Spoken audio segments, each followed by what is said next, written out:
other locations. My name is Vasil Hudák. I'm Vice Chairman of the GLOBSEC, which is the organizer of this event. Until recently, I was Vice President of the European Investment Bank, and before Minister of Economy in Slovakia, and also worked in several commercial banks like JP Morgan, Citibank, and so on. So the issue of the digitalization of SMEs for me is very, very close to my heart. I believe that this is something that is critical for the success of the countries of our region of Central Europe to be successful in the global competition. Of course, we are in a very specific period of time because of COVID situation, which had a negative impact on all of us, regardless whether you are in Asia or Europe or United States. And it does have impact also on how the whole agenda of digitalization and the role of SMEs is designed.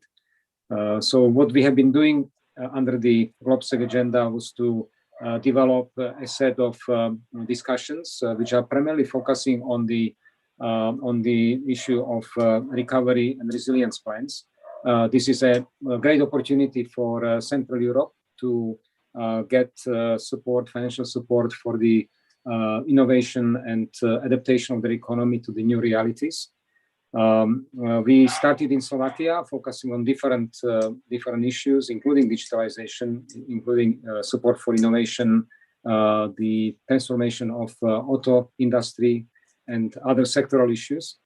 So now we are with the digital agenda, and we are very happy to broaden this agenda to include also several countries of Central Europe, because this issue, we believe, is very relevant for all these countries, and actually SMEs are very much interlinked also economically within the region itself.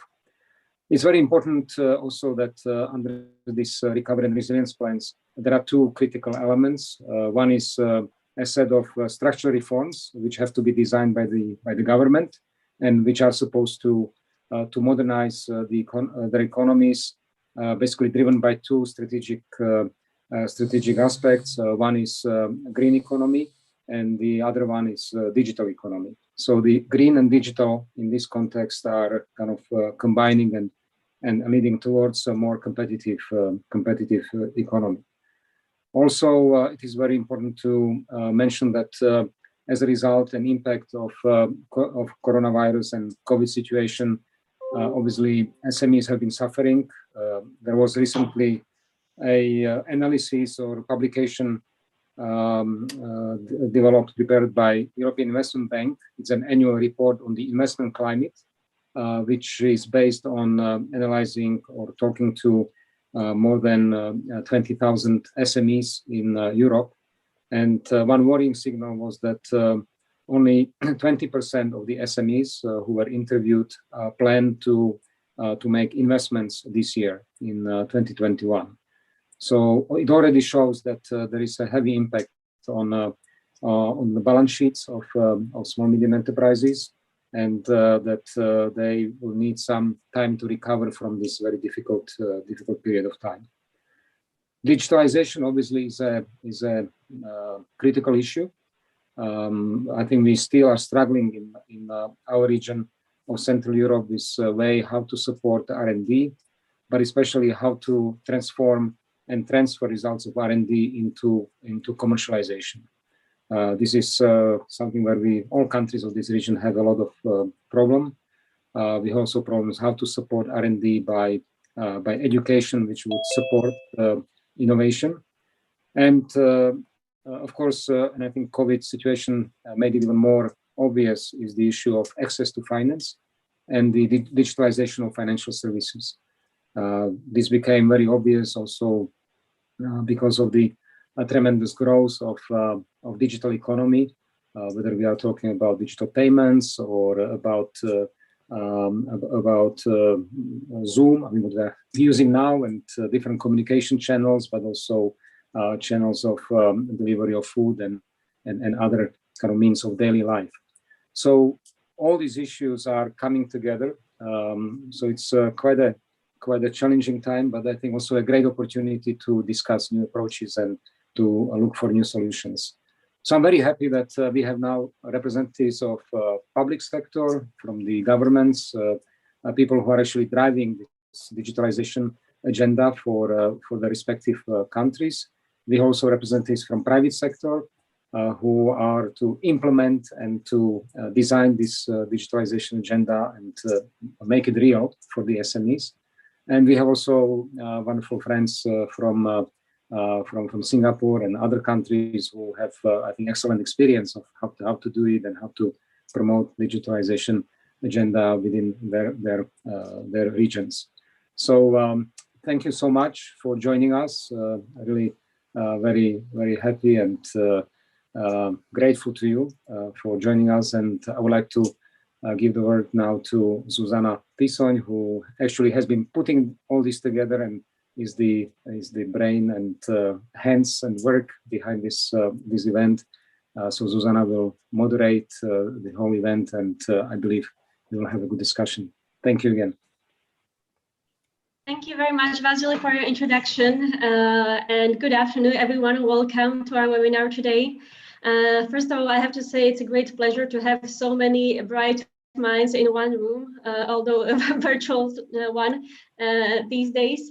As Vasil said, today we'll be talking about how to create conditions for SMEs to thrive in a digital economy. And we'll be talking about how to use the EU recovery funds to accelerate this process. And last but not least, we'll be comparing notes from Slovakia, Czech Republic, Hungary, and Poland, from public and private sector. So I'll be guiding you throughout today's discussion, and just to kind of like briefly set up the scene, what will be happening today. So first of all, we'll be having a presentation from Singapore, some very inspiring example from Singapore's Go Digital program that advances digitalization of SMEs. After that, we will come up with both private and public sector perspectives, namely from Slovakia, Czech Republic, ESET, and MasterCard. And these initial contributions will last, I believe, until 3:50, and after that, the discussion will be a bit more open, more free, and the rest of you, ladies and gentlemen, will be able to join in as well. I know we have among us many representatives from the private sector, including Google, including the VUB Bank, including ABB, and many others. And I know that many of you also want to join in this discussion actively, so we'll definitely have an opportunity to do so after I believe 3:50. I'll make sure to let you know. So maybe just a couple of housekeeping rules. Please make sure to keep muted throughout the whole discussion, and of course, please unmute once you want to speak out. If you want to speak out, please raise your hand or just write me a private message, and I'll try to make sure to give you the space. I mean, I'm sure that we have a lot to talk about today, but the time is unfortunately limited. And well, since we have a very packed schedule today, I think we should just jump straight in. And we'll be starting with a presentation on Singapore's SMEs Go Digital program by Neha Gandhi. And Neha is a small business lead at the MasterCard's Government Center of Excellence. Neha, the floor is yours. Fantastic, and thank you so much, Suzanne, and everyone for having me here today. I'm really looking forward to this discussion, and I think small business is something that's close to my heart as well. Being from the Singapore government prior to joining MasterCard, this is an area that I'm very passionate about and very interested in, so really looking forward to the discussion. So I'm just going to quickly share my screen. Please let me know when you can see it. Yes, we can see it. Perfect, fantastic. So today I'd like to share a little bit more about small business and what Singapore government has been doing in this space as an example. But before we start off, just a quick introduction of myself. I'm actually part of our Government Engagement Center of Excellence. Our team actually works quite closely with partners around the world, including governments as well as private sector players, to help further ecosystemic needs. So basically working with leveraging our technologies, our partnerships, and also working very closely with various stakeholders in the ecosystem to solve for some of these key challenges. I think one of the big focus areas for us, of course, is working with small businesses and helping small businesses, especially during this time.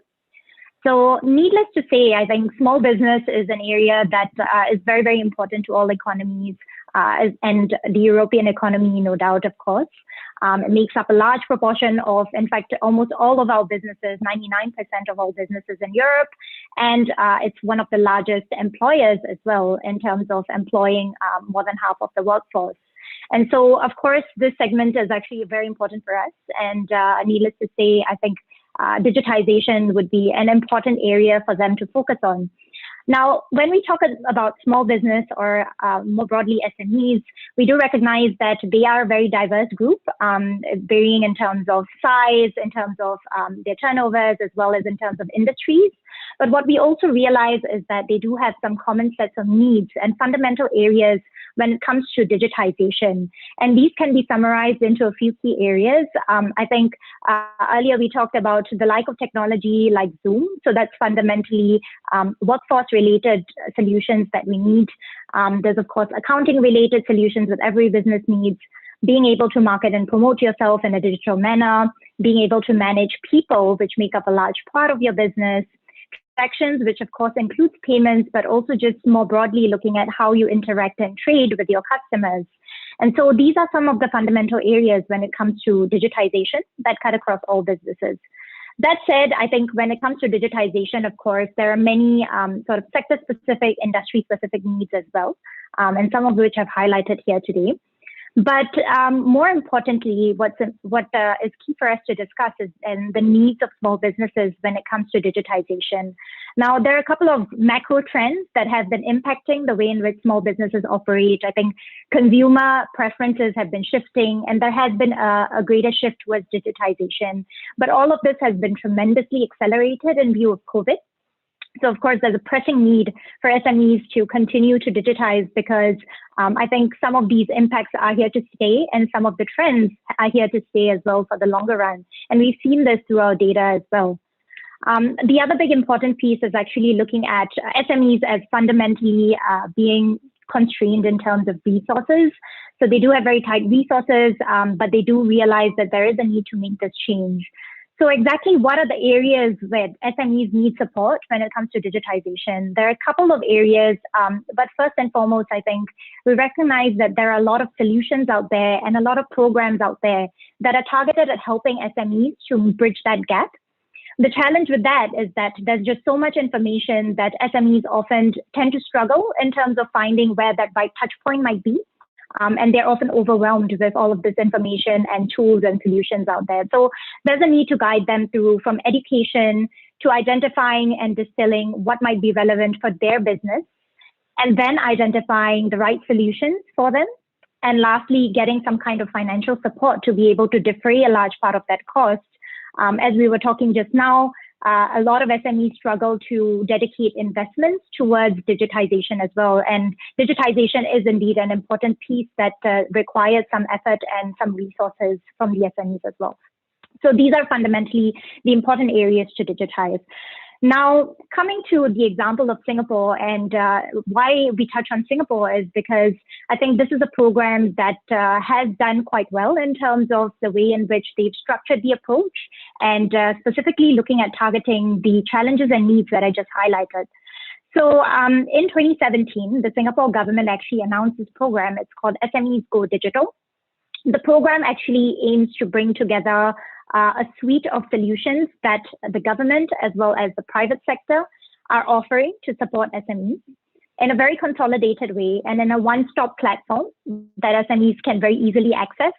And it comprises of three very simple steps. So the first step is for the SME to go onto the portal and understand where do they need to digitize and invest in digitization.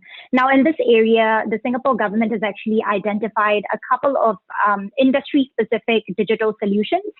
And they've even gone a step further to identify a set of pre-qualified solution providers that can actually offer these solutions to the SMEs, and made it very easy and simple for the SMEs to access this information. The second is then, how do they take that first step towards digitization? So in addition to having information, educational assets, they also have actually created two new programs, which is Start Digital, launched in 2019, where they recognize that a lot of SMEs fundamentally need help in terms of setting the base level of digitization in place.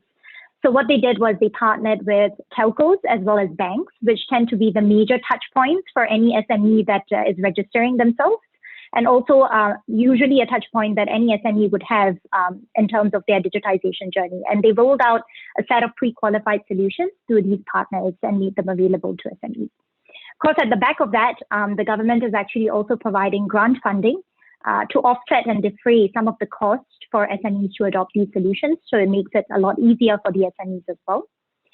And in view of COVID last year, they announced something called Grow Digital. So that is actually targeted at then helping SMEs participate in e-commerce by partnering up with this major e-commerce players in the market as well, and allowing them to offer SMEs some easy package solutions and easy, clear steps for them to adopt e-commerce capabilities. And the last and most important, which I'd like to highlight, is actually where they can get support. So what the government did was to come up with a very good, solid support structure, not only targeting online support, which means in the form of online questionnaires, self-help tools that you can leverage, as well as even a digital squad that you can tap on to get free consultancy on how to go digital. They also created an equally strong offline support mechanism, especially for the more traditional SMEs that may need more hand-holding in person. And the way in which they did this was actually by partnering with key business chambers and trade associations on the ground. So really, all in all, I think what they've done well is to bring together the public sector, the private sector, and even the likes of non-profit organizations or the likes of business chambers of commerce together into a very coordinated approach towards SME digitization. So what does this all mean then, and what could we potentially learn from it? So I think this example actually shows how public-private partnerships could provide a very unified approach when it comes to helping SMEs start their digitization journey.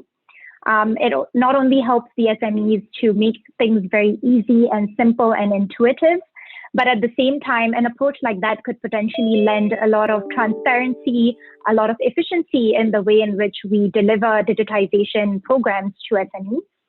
And at the same time, it's a very inclusive approach as well to make sure that we are mindful of the digital divide and that SMEs that are traditionally not digital get an equal chance and more support, in fact, in terms of how they can start their digitization journey. So I will leave you with these thoughts, and I'm going to look forward to hearing more during the discussion. But that's really it for my presentation. So thank you so much for inviting me here.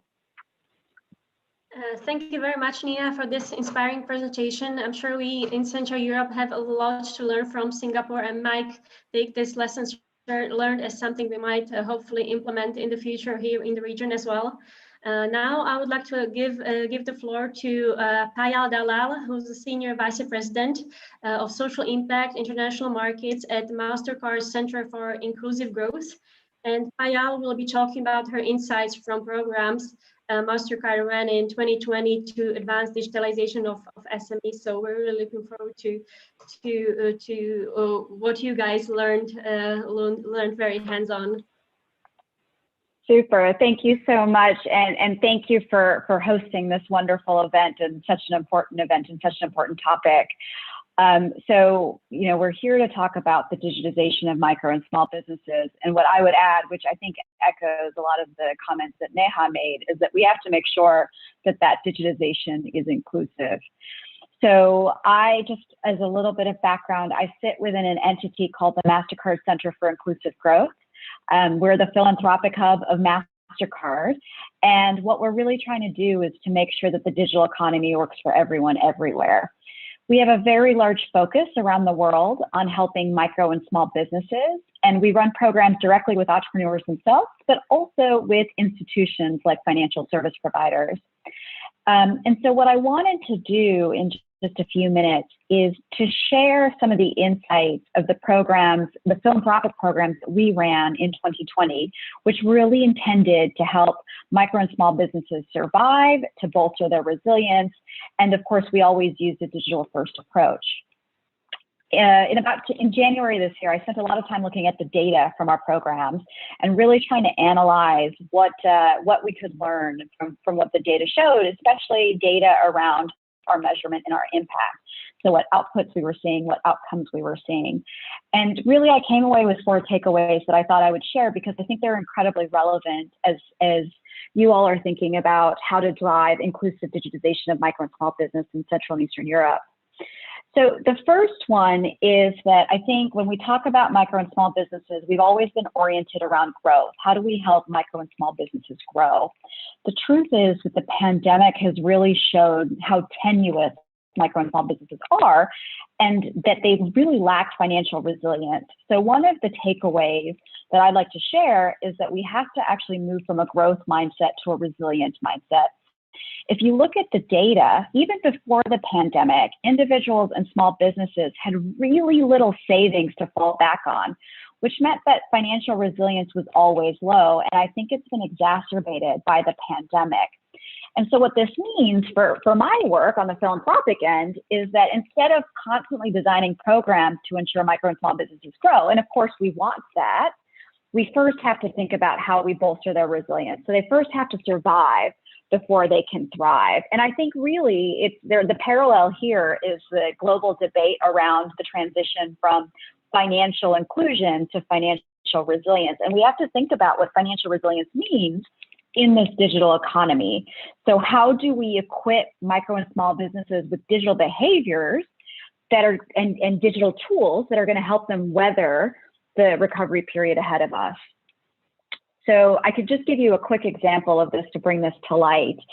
We work in the Middle East with a program called Micro Mentor. And what it does is it pairs micro and small businesses to other entrepreneurs who have significant experience.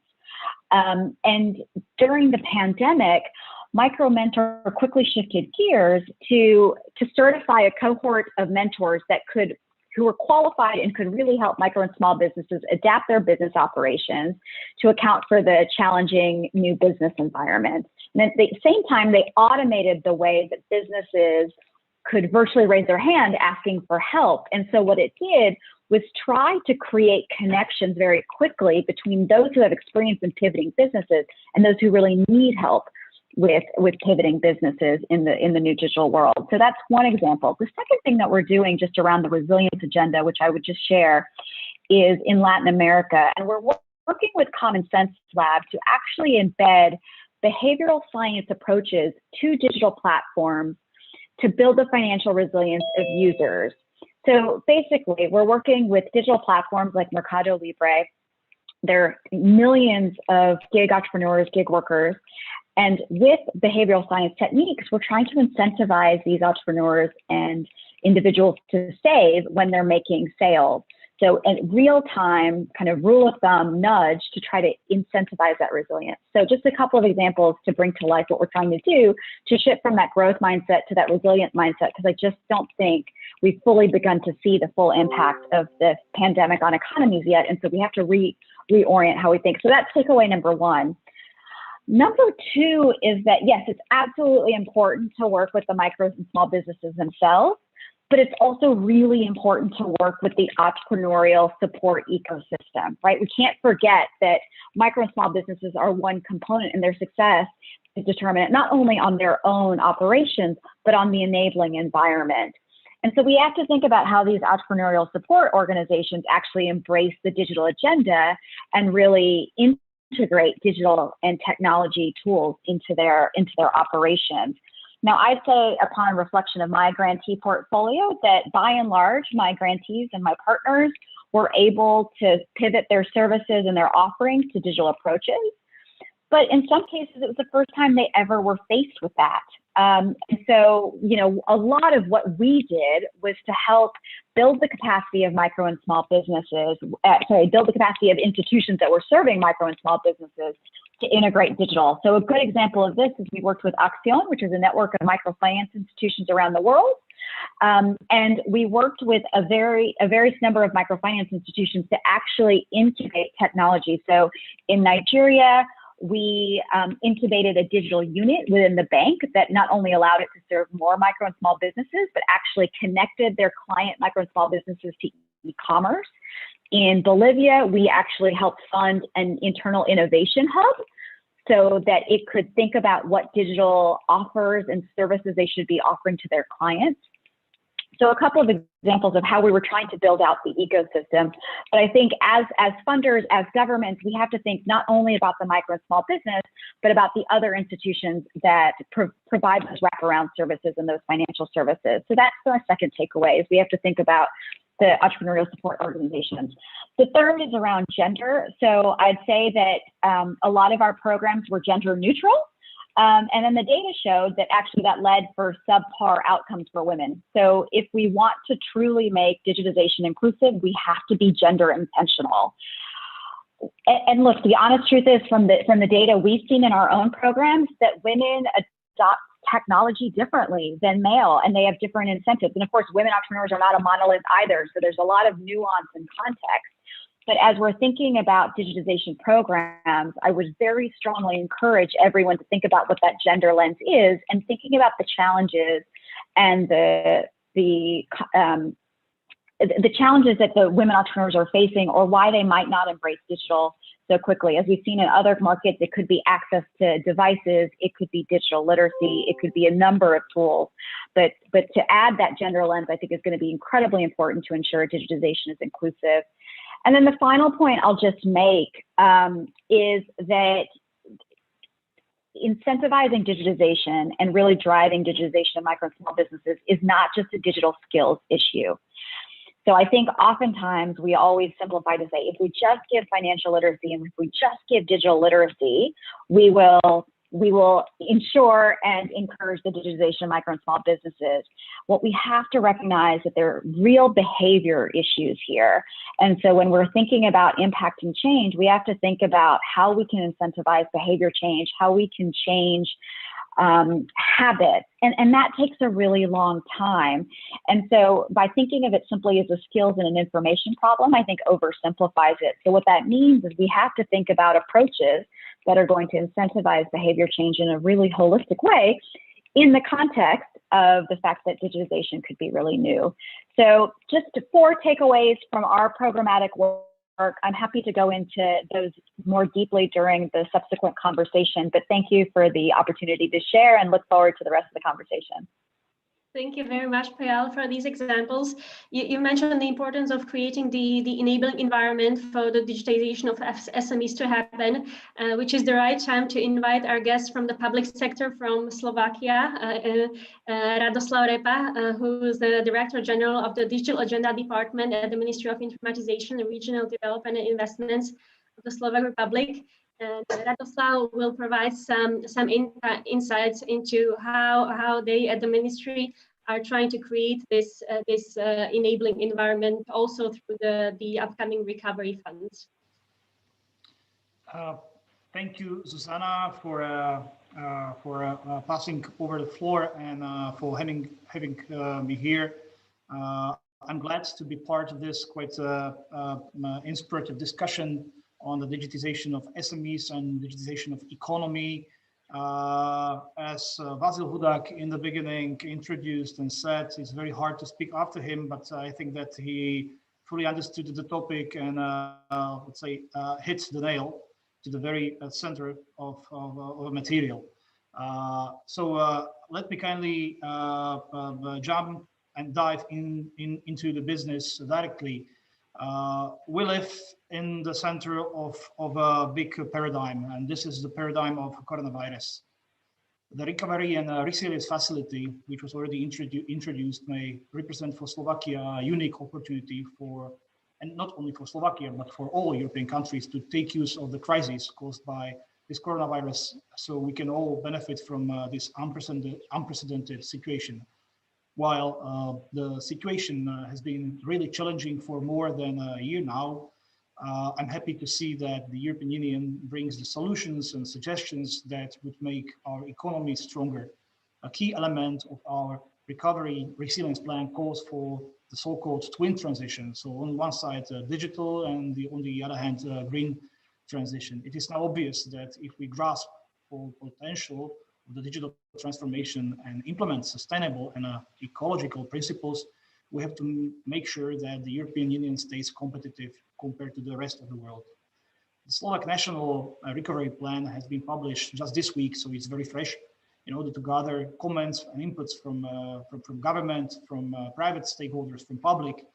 We've decided to dedicate a separate component on digital agenda on the various levels, be it e-government, cybersecurity, connectivity, as well as development of digital economy and digital skills. The whole is still a work in progress, but I believe that to be successful in the final round. Now I will briefly introduce the main priorities with regard to building a strong ecosystem of digital economy, where digitization of SMEs represents a crucial cornerstone. I believe that each European country needs a sustainable and a fully functioning digital ecosystem in order to jointly contribute to technological sovereignty of the European Union. Slovakia being is not an exception. Slovak economy has been long maintaining its competitiveness, mainly thanks to cheap labor force, effective manufacturing, good schools, which all of them have been main engines and drivers for our recent economic growth. However, these engines will not work that effectively taken from a long-term perspective and will soon lose its added value. Therefore, we have to focus on new possible enablers that will boost our economy. Slovakia is now only a moderate or a slow performer as regards a digital intensity comparison to EU front leaders. Only 20% of Slovakian companies can be considered as fully or respectively fully digitized. The European average is around 26. Among the biggest challenges in Slovakia, we can find a weak or insufficiently not working digital ecosystem and non-existing governance that would help manage digital policies in a structured and a coordinated way. We need to invest resources into boosting institutional framework, building platforms, competence centers focused on key digital technologies. These platforms would help better coordinate cooperation among government, R&D, academia, and of course, private sector. The key technologies in this regard are artificial intelligence, blockchain, high performance computing, quantum communication technologies, Internet of Things, clouds, just to name a few. Among a big challenge we need to pay close attention is, and within the realm of already mentioned recovery fund, which will help us introduce particular measures to react to these challenges, is digitization of industry in Slovakia. Maybe you are not familiar with the DESI index. This is the major index in the European Union to measure and benchmark the performance and let's say this output of not just public administration, but as well companies. Slovak SMEs lag behind in implementation of digital instruments in their processes. The ranking is that, for example, there is something like 1/3 of European companies already implemented the new technologies already mentioned in my introduction.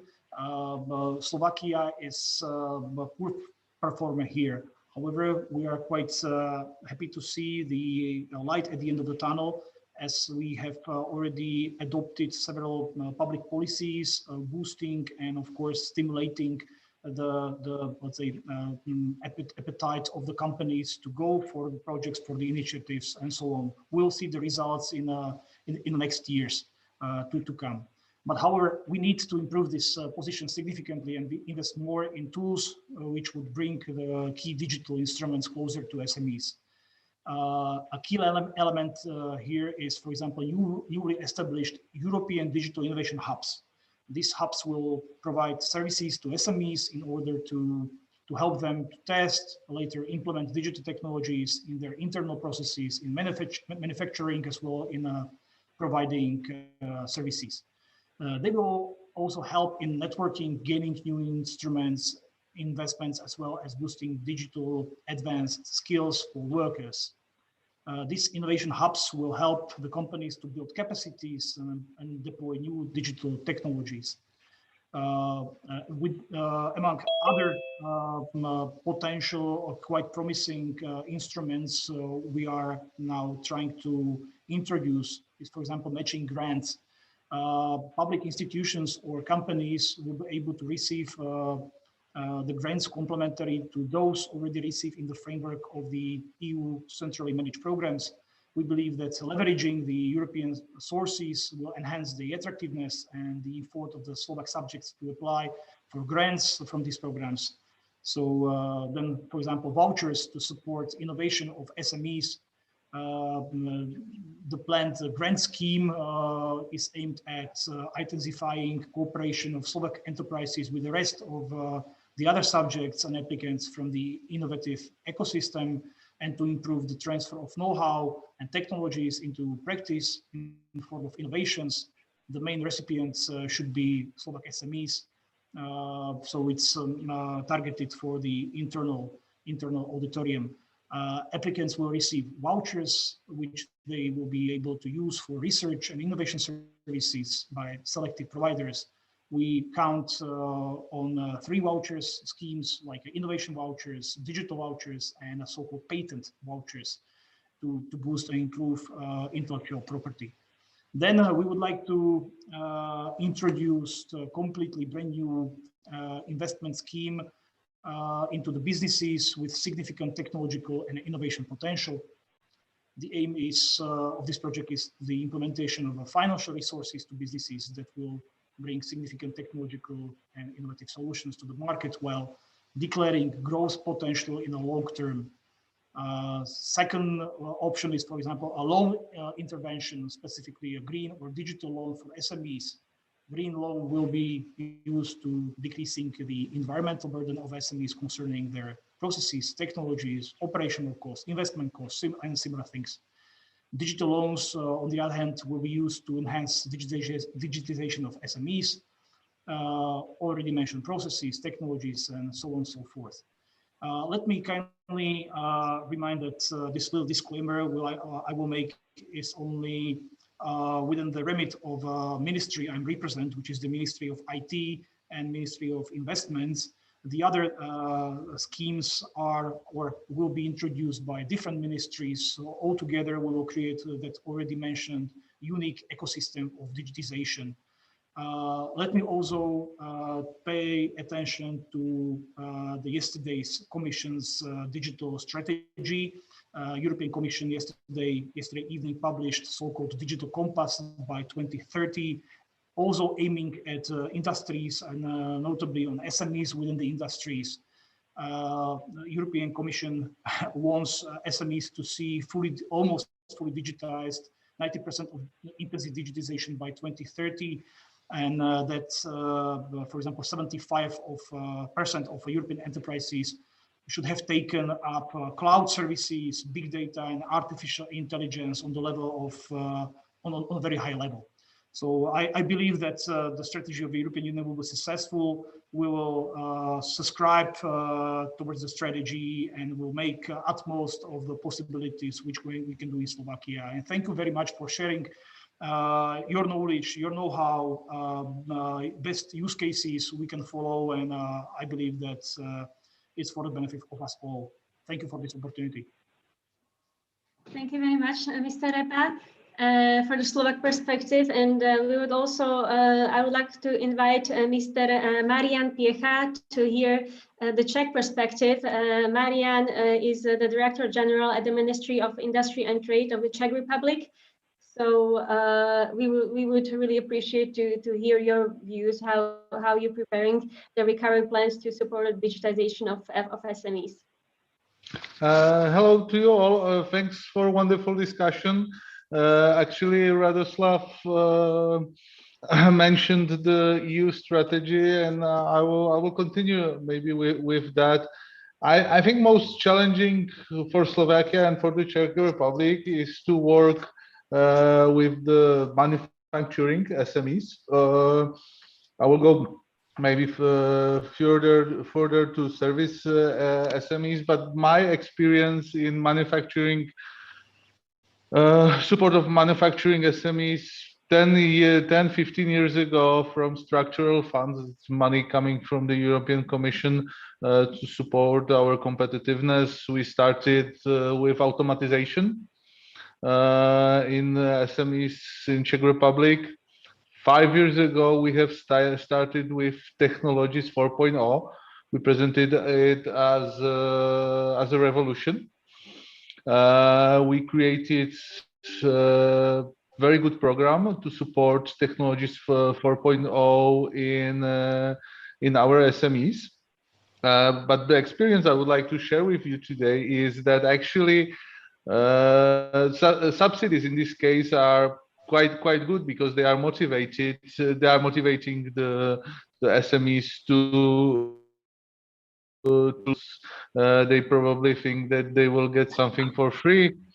But it's much more complicated in a way, because in our technologies 4.0, we wanted to support, to give the subsidy to SMEs for buying, for example, a robotic hand or new software, digital twin, 3D technology.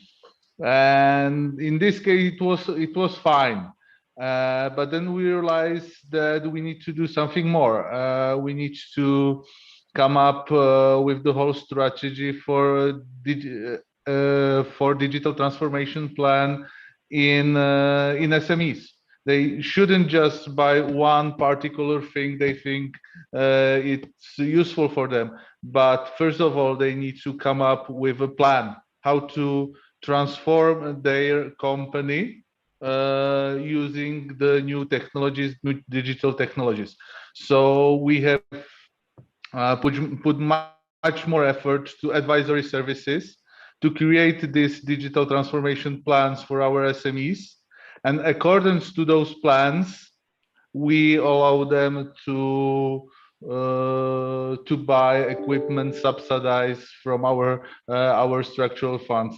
This makes much more sense because in a way our companies think not only about, for example, cybersecurity. Cybersecurity generally became a problem in this transformation, because most of our manufacturing SMEs, they simply thought, okay, I'm producing, for example, windows or doors or something, and now I will put it somewhere in a cloud, and somebody will steal it. Somebody will stop my company. They will blackmail me or whatever.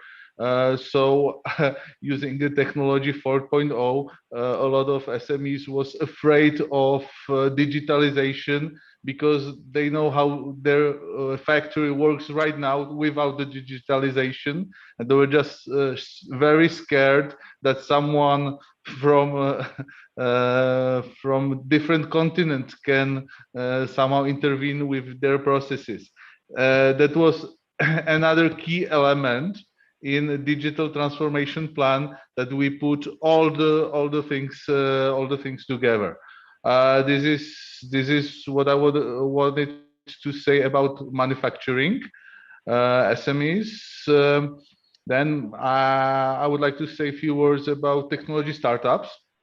We support startup. Vasil knows that we are quite successful in it. Czech companies like Avast, that's cybersecurity, Kiwi as a plane ticket provider, Twisto for smart payments. They all have in common that actually they were not boosted by government or ministries programs by just putting subsidies in those startups.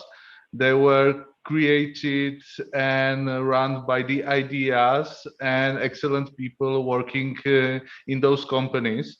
And I'm very happy that Ministry of Industry helped them on their way, but we helped them only to be faster in a finish, to grow quicker.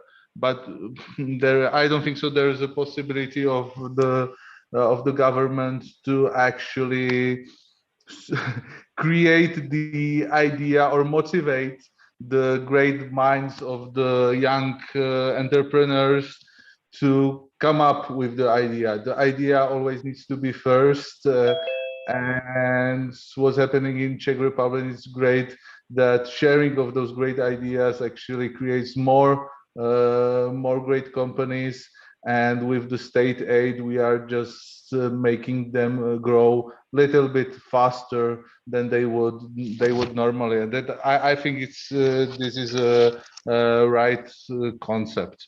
Other services we are not really supporting. I think it would be good for our economy as well, because we have, for example, a study, I think it was done by McKinsey, and that if we will use existing technologies in the Czech Republic, both in private and public sector, that we could double our effectiveness in whatever we do. That means we will need only half of workers. So that's a little bit scary, but in a way, another half of the Czech workers could do something which would be more effective, bring the effectivity to our nation. There's also big potential in this in the government. That's where we also, as a colleague from Slovakia said, want to invest money in resilience, not only a big data processing or high-speed internet or e-government generally, but for example, digital maps. That's my agenda. Has a great potential for just building permit proceedings, and can speed up the process. The other thing is where we can save a lot of money is e-health. So generally, I would say Czech Republic is now focusing in manufacturing SMEs, as I described. We need to more promote the technology startups in the digitalization, but there's I'm very happy what was done in the future, and we are really on the end, or we are not really good in e-government, and we need to really push up the projects. That's in government, it's not always works so effectively. So definitely, at least digital maps and e-health is the thing we need to do to save money and to be more effective. Thank you very much. Thank you very much for your contribution. One aspect that kind of hinders digitization of SMEs, which you mentioned, were the cybersecurity obstacles, which companies sometimes don't realize. And I would like to use this opportunity to introduce another speaker, which is Andrew Lee, who's the head of government affairs at ESET, a global cybersecurity success originating from Slovakia. So I cannot think of a more right person to maybe even comment on this, but not only about the cybersecurity aspect, but also kind of like the wider aspect of creating an ecosystem which is friendly towards SMEs, because ESET is much very active in also other segments other than cybersecurity, meaning they're very much involved in kind of like many societal issues and very aware of the wider economic ecosystem. So Andy, without further ado, please feel free to start. Yeah, thank you very much. I was very interested to hear some of the other comments, and I really can only agree with many of the comments that were made, particularly some of the things that Neha said that were extremely important. And I also think that we must all look closely at what it is that is happening in the world to understand why the SME segment, or any segment indeed, is struggling. And I think this can't be separated only from to one thing. We can't just say that it's only one issue. And of course, these things are all connected. The economies are connected. The SMEs operate in a system, in an ecosystem where they are also buying things and they're selling things to people who are in different segments. The businesses that they might be buying from might be large enterprises. The segments where they operate from, for instance, in manufacturing, they're supporting large enterprises in what they do, and they require them to be in a good condition to be able to sell their services and goods. But we've also seen, tremendous change, and as one of the earlier interventions mentioned, the COVID reality is that we are in a situation where it's really unprecedented. We're spending, every government is having to spend millions, billions of dollars on trying to ensure that the economies survive and that they recover, and that people have jobs and that we have infrastructure. And in the midst of all of that, businesses still have to find ways to operate. And we see, if we look at cybersecurity, and what Annie said in specific, and I'm sure it's the same for all cybersecurity companies, we are seeing ourselves as an enabling technology, and in the same way that that MasterCard is an absolutely essential component of SMEs being able to operate and manage payments. Cybersecurity technology is there to try to make sure that those transactions are secure, that the systems that those SMEs are running on are secure, and so on.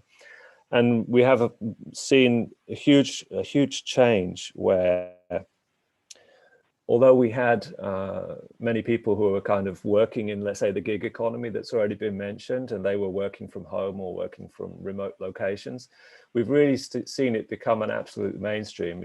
I think probably every one of us, maybe with the exception of a couple of our government colleagues, are working from home these days. You probably see my background doesn't look too much like an office. And this has really been a challenge for all businesses, but particularly for SMEs who weren't necessarily geared up for this. They wouldn't necessarily have been planning in the beginning of 2020 to make sure all of their employees had a laptop and a secure internet connection and a way of being able to remotely do their work and do their operations. So, in the sense that we have moved the perimeter of a traditional business where you might have had your computers in a specific location and your people coming to that location to use them, your network as a business is now a home office. It has children on the same network doing whatever children are doing and teenagers are doing, and in some cases, the internet is being shared amongst people using it for school, for multiple types of businesses, and depending on what your nature of your work is, that can provide obviously opportunities for attackers, and that's one of the things that we've really seen. Not only have we seen tremendous attacks on supply chains and on infrastructure, but we've seen a massive rise in misinformation and disinformation. And one of our kind of key concerns, and it's not only about cybersecurity, is to try to combat in the society the role of misinformation and disinformation. And because of uncertainty around COVID, and because people aren't sure what is happening, it's provided fertile ground for attackers to take advantage of people's misunderstandings, in some cases of their gullibility, and in other cases of simply their inexperience in working in such situations. For instance, around vaccines, we've seen many scams where people are receiving SMS messages saying you need to sign up for your vaccine appointment, and in the same text or in the link that is clicked on, it will then request credit card details. And of course, this is a scam to harvest those sorts of details. The fact is that while we are all working remotely, we're all working differently than we did, the economy still must carry on. Businesses still need to survive. People still need to produce and to sell and to eat. And so the challenge is, how do we enable that? And I think that's the thing that's often on our mind. And I think one of the challenges that we're really seeing now is that, especially amongst children and older children, they're really spending a lot of their time online in a situation where they're only really supervised by their parents, who may well be working, They're not in a classroom situation where they can somewhat be monitored or where they can discuss things openly in their peer groups or with teachers and so on. And so they're quite susceptible to misinformation and disinformation, but also to predatory attacks. There are also many groups who are grooming children, who are trying to find personal information and in some cases are exploiting children and having them produce child abuse material, which is then resold or distributed in networks. So one of the things that the ESET is very involved in has been putting together a program called Safer Kids Online, where we're really trying to educate the general society about the threats to children. And now that we're in the situation, this has only become more real. And it's already been mentioned, but I do think it absolutely bears saying is once again, the programs that we look at and the ways that we must think about enablement of technologies, we must look at gender, and we must look at the advantage or relative privileges of various populations. Women engage with technology differently. And therefore, ESET has put together a program that champions girls in IT, and it's peer-led, it's led by women in a way that they can be taught the technology, or they can help to understand technology and encouraged to participate in a different way than perhaps has been traditional. But we also see a tremendous under access in certain regions, particularly in more rural regions, where the same opportunities for engagement in technology, or the same access to technology in terms of robust infrastructure for internet and so on, just simply isn't there. Not only that, is because of the COVID, those children in those types of homes are underserved in the sense that they are not able to connect and have a full experience of the school life and so on that others may have, because they can't afford access to more powerful systems, they can't afford or they don't have access to faster internet links. And so these are challenges which I know that the governments are looking strongly at, and I think this is where also companies such as ourselves can try to help and provide some kind of enablement technologies to meet these challenges. Thank you very much, Andrew. Now is the time that I promised that the discussion is kind of more open towards all of the other, let's say, less prepared participants to join the discussion. So feel free to raise your hand or to write me a private message saying that you want to say something, and I'll try to make sure that we'll be able to give you the room to say something. So feel free to prepare some questions to interact with our speakers from the public sector, but also from our guests from MasterCard who gave the initial presentations. But I think we have already another speaker lined up, or at least a prepared participant lined up, which is Mr. Paulius Vertelka from Google. Paulius is the Government Affairs and Public Policy Manager for Google's CE and Baltics. And Paulius, I would love to hear your perspective on, or like Google's perspective on the digitization of SMEs, and what are the priorities which you see as the most burning. Hi, thank you, Susanna. I see that I replied to everyone saying that, yes, I will comment in this discussion. So thanks for the opportunity. But yes, we are living in extraordinary times. The COVID situation is so surreal in so many ways. But just to indicate, with respect to CE and the small businesses in the region, last year McKinsey did a survey which came up with the result that during the first half of the pandemic, or the pandemic that took place last year, we had about 12 million new users joining online community across the region, which is an immense amount of people suddenly flooding the online environment with their needs to stay connected to the world around them. And I think this is, while it created a lot of stress for everybody, it also became a huge opportunity for SMEs that were prepared to seize the opportunity, right? To jump on it, you know, that have invested their time in making their business operations digital, gone through, you know, in an ideal scenario, through digital transformation themselves, to really be in the right place at the right moment. But you know, this changing context also sends a message of great opportunity for those who have not done so at the moment. And this is a perfect moment for us to really step in and help those SMEs to really kind of jump on it. Now, so what has Google done to really help them achieve this this new reality for their own benefit? Not so long ago, Google made a commitment to help at least 10 million businesses and individuals across Europe, Middle East, and Africa to gain the skills and knowledge necessary to thrive in sort of the new normal that we are all experiencing now. And what do we mean by this commitment? We look, of course, at skills. Do people have the necessary user skills to first use the online environment or the tools that are available for them, you know, on daily basis?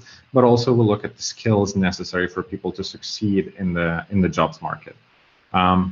To really bolster that ambition, you know, that is across the populations in the region, we launched numerous partnerships with NGOs and with governments that are aimed at specific groups of individuals and their specific needs to gain those skills. And since we're talking about SMEs, you know, we were not oblivious to that. We also did partner with institutions in the region. I can say an example from Lithuania, just because I happen to work on that myself, is that, you know, we partnered with the government agency responsible for promoting entrepreneurship and exports, and it's a pretty big deal, at least in Lithuania. And looking at the situation and sort of the opportunity facing the SMEs in that country, we said, why don't we create, you know, a training program, a product agnostic training program that does not, you know, talk exclusively about Google products, but about e-commerce in general and how it functions and how small businesses can achieve, you know, greater reach of their, you know, services or their products that they're selling in Lithuania and beyond. So we did partner with the agency, you know, who has those contacts, and we said, okay, here's the training. We'll work group by group, really telling them, you know, how do you set up the website? How do you connect it to online platforms that you intend to use? How do you advertise yourself to make most out of it? So we have a number of those examples across the region where, you know, different contexts dictate a different need of intervention, sort of, you know, in terms of in the shape of assistance. You know, in Croatia, it is a different situation. For example, you know, it's tourism industry that needs most of the help, so we're focused on providing trainings for the industry that is, you know, now unable to receive all the tourists coming in. But to continue a little bit further, you know, we also see that there were groups of people that became extremely vulnerable due to the pandemic. One of them was women working especially in the hospitality and tourism industries. And to focus on vulnerable populations like that, we also stepped in to kind of call for proposals or partner with NGOs that work on the ground to really help those individuals gain the skills, regain or like requalify sort of for a different job role to really succeed in the sort of post-pandemic world, which will be, you know, definitely more digitally driven. So these are just a few examples and sort of the bigger scope of what Google is doing, and happy to answer more questions if there are. Thank you very much, Paulius. We already have another candidate to share his insight, and that will be Mr. Roland Akap. He's the CEO of Ericsson Hungary, and he'll give a perspective of a telco infrastructure provider and how telco infrastructure providers can play a role in creating better conditions for SMEs. Roland, can you hear us? Yes, I can. Great. Yes. Can you hear and see me? Yes. Okay. Very good. Thank you very much for the invitation. I'm really happy to take this opportunity and share just really a few thoughts with you how modern infrastructure can support the development of the digital economy in a country. I think we all agree that in the areas of public administration, economy, education, research and development and innovation, it's important to live with the opportunities offered by digitalization, thus making a significant contribution to increasing people's well-being and the country's competitiveness. And we also see that COVID-19 epidemic has shown that countries that consciously use digital technologies will be able to stand up and keep up the pace in this international competition. And many analyses identify the use of advanced digital technologies as a breaking point. And this effect can be achieved if the government commits itself to digitization, fully implements investments aimed at closing the gaps of the digital ecosystem, and creates a regulatory environment that supports this. One of the key opportunities is infrastructure development that the governments could motivate or incentivize. The availability of wired and wireless digital infrastructure with excellence, service capability and quality is essential for the development of the digital ecosystem. And the implementation of national infrastructure developments reduce territorial inequalities and thus promotes equal opportunity. And really a good network quality creates the conditions for the spread of modern technologies and contributes to the growth of investments. And in order to spread 5G and realize its full potential, it's recommended to support and encourage the deployment of 5G fixed wireless access solutions, for example, in rural areas, in order to develop broadband coverage and make rural areas more attractive. Other incentives can be from the government, like supporting the construction of 5G private networks in university areas, industrial parks, logistics centers, factories, or supporting the deployment of 5G private networks specifically for SMEs. And how can SMEs lead with this opportunity? We need to, or the governments, or we as industrial players needs to come up with some plans as well as special places, so-called creation of 5G innovation hubs, where SMEs could or can get advice and new concrete solutions and demos how to use the potential of 5G. In these 5G innovation hubs, they could get more hands-on understanding how 5G, artificial intelligence, and other new technologies like virtual realities, augmented realities can really execute transformation in their processes, as well as in the creation of new services, service offerings for them. And we see in many markets that that the SMEs would be open to do some kind of upgrade in their operations, but they need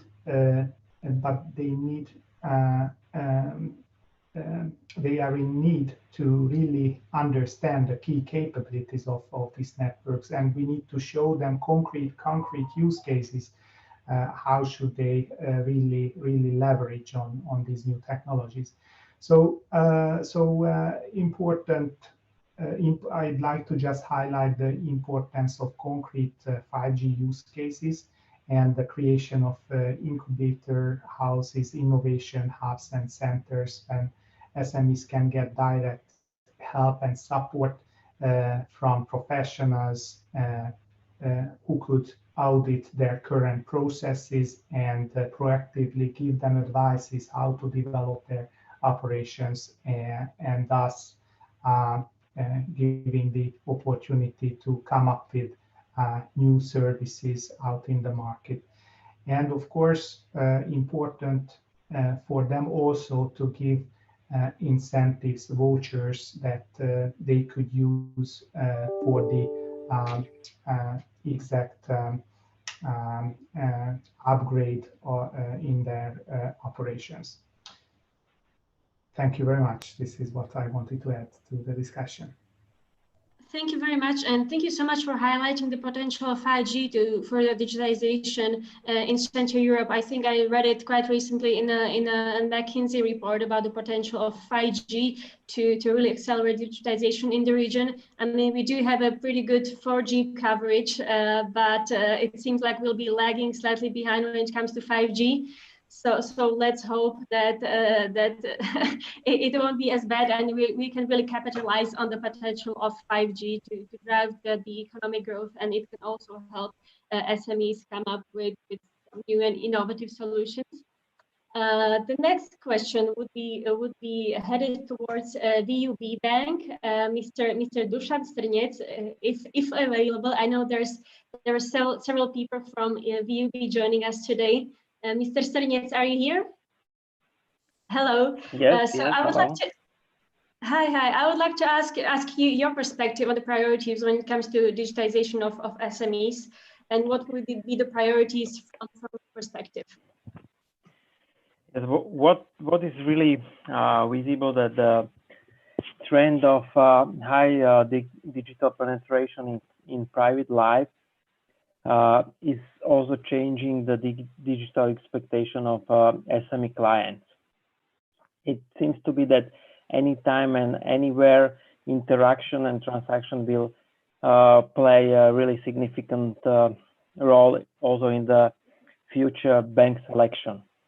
Therefore, also for us, this era of digitalization and also to be in a position in order to help the SME companies with the transformation to the digital world is also for us a very important area. And the bank could be also the enabler of these processes within the companies.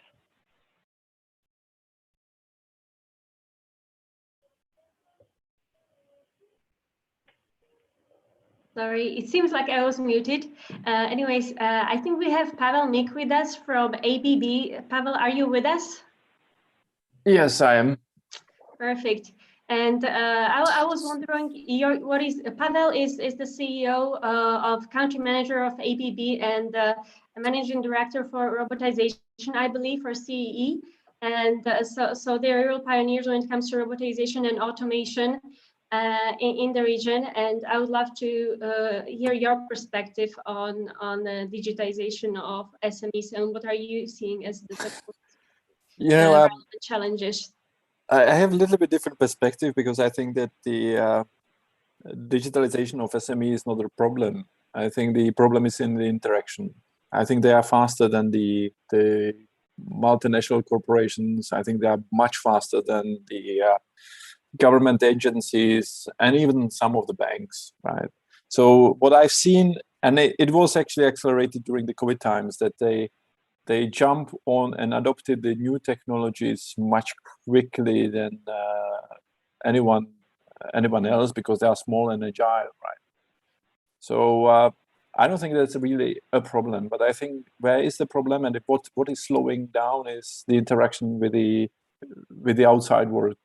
It means the customers that are big, the suppliers that might be also big, and we all in the big companies are actually used to use the very robust systems that are very rigid. As for the cyber security, they are more flexible. And I think the interactions are the biggest problem at the moment. Thank you. Thank you very much, Pavel. I have a question for our public sector representatives from Slovakia and from Czech Republic, Marian and Rado, if they're still with us. Are you still with us? Yes, I am.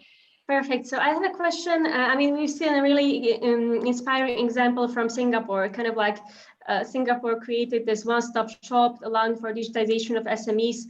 How likely is something like that likely to happen in our Central European condition? Or how implementable is the solution given our Slovak and Czech context? I didn't hear what kind of implementation, please. What we want to build? It was the first presentation given by Miha about the Go Digital program in Singapore. Yeah, okay, how feasible is it to do it in the Czech Republic? Yes, how feasible such solution is given our circumstances? I think we have similar solutions. Like, look, I have mentioned my speech, for example, Twisto company. There are several others who are focusing on financial transactions. We have young, inspired people in Czech who are ready to do almost anything. Quite good is our platform. Let me think what is for artificial, not only for artificial intelligence, but for blockchain platform. Maria Stashkevich is the CEO of this platform. In this platform, there are many Czech startup companies focusing on payments methods. Their biggest motivation is in Czech, we have quite experienced programmers or IT specialists, which are not so expensive comparing to Silicon Valley or so. And with this gold, we can create valuable software solutions, and those guys are now billionaires on a world level. So if you are more interested, Google the Czech Blockchain Association. Maria Stashkevich is the name. Okay, thank you. Radoslav? Yeah, I'll be short. Simple said, if you compare restrictions and standards for framing our, let's say, rise of economy within the European Union and that one in Singapore, it's two different worlds. On one side, we can feel some constraints, and on the other side, we can feel that without constraints, how far you can actually push and how far you can go. And of course, there are many positive use cases and best practices we can quickly adopt. And I think that if something is rising, we shouldn't just text it and stop it because we need to cherish it in order to let's say, show its maximum possible benefit and potential. So there are many examples we can easily adopt and start with. The first and utmost is the political ownership. Once we have political ownership and somebody can stand in front of the cameras and explain to the public, to the people that this is exactly what we are going to do, and if something goes wrong, I will stand strong and I will defend it with advocates for this. And this is we're missing. So I'm doing utmost to also introduce these ideas to my minister and to the other members of parliament, government as well as parliament. There is economic and the European Affairs Committee, and those people are very much concerned in the parliament as well. So we have to prepare a very positive, fully working and sustainable ecosystem. I think this is valid as well for the Czech Republic and for all Visegrad countries. So once we have it, we can be compared maybe to the most, let's say, processing and most speedy countries within the global scale. Thank you very much for pointing out the importance of real political ownership and leadership, and fingers crossed to all of us. Katarina from MasterCard, Public Policy Director. I know that you have a statement or a question, so feel free. Thank you, Susanna. So actually, I would like to really thank every participant, and also especially Mr. Piecha and Mr. Repa for their final comments, because I think it's very interesting to which I actually would like to react. There are two things that I would like to point out. That actually in Czech Republic we are working with the Ministry of Industry in this kind of environment and on these kind of topics, and there is already initiative in the Czech Republic by the Ministry of Industry to create, they call it a portal of entrepreneurs portal, that actually could be something similar to what we have just heard from the example of Singapore. So indeed, some kind of a role from the government that they are putting in place a platform or some kind of channel through which all these kind of things will be possible. So really kudos to that initiative in Czech Republic. And maybe as far as the comments of Mr. Repa go, I don't think that we are in the time when we want to put in place solutions that are able to be implemented fast or in a very, very speedy manner. Of course, there are solutions that the governments need to put in place very quickly because of the pandemic and because of the pressing issues that the SMEs currently face. However, I think we are actually in a unique times with unique opportunities to try to really transform the Central and Eastern European countries' economies with a long-term vision. Because digitization is not a short-term activity. I mean, and it's not a cheap activity as well. And I think the fact that we have at hand the European funds that can somehow support the economies in their ambitious objectives, this is the time. I don't know.